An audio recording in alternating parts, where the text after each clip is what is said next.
సోదర ప్రేమకు ప్రతీక రాఖీ. మరి సరిహద్దుల్లో నిరంతరం పహారా కాసే సైనికులకు రాఖీ ఎవరు కడతారు? వారి సోదర ప్రేమను ఎవరు ఆరాధిస్తారు? మనల్ని రక్షించే సోదరులు వారే కదా అని 8 మంది విద్యార్థులు ఆలోచించారు. అంతేకాదు మన సైనిక సత్తాను ప్రపంచ దేశాలకు చాటిన పెద్దన్నయ్య మోదీ ధీరత్వాన్ని కూడా ఈ విద్యార్థులు మనసులో నింపుకున్నారు. ఎక్కడో ఉన్న సైనికులకు రాఖీ పంపలేం, ఢిల్లీలో ఉన్న మోదీకి రాఖీ కట్టలేం, కానీ ప్రధాని మోదీ ద్వారా సోదర ప్రేమను సైనికులకు పంపవచ్చని ఆ విద్యార్థులు ఒక వినూత్న రాఖీ తయారు చేశారు.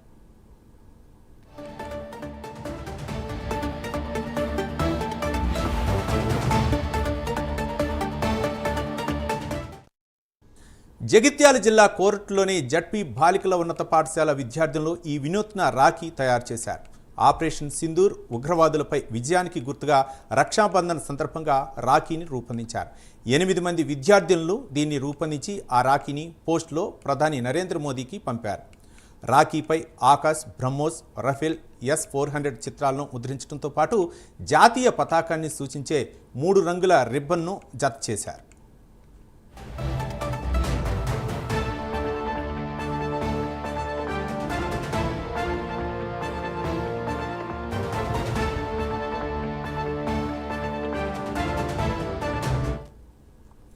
ఈ స్ఫూర్తిని పలువురు ప్రశంసిస్తున్నారు. మన సైనిక దళానికి, మన డేరింగ్ ప్రధానికి ఇలాంటి వెన్నుదన్నే కదా కావాల్సింది అని అందరూ కొనియాడుతున్నారు.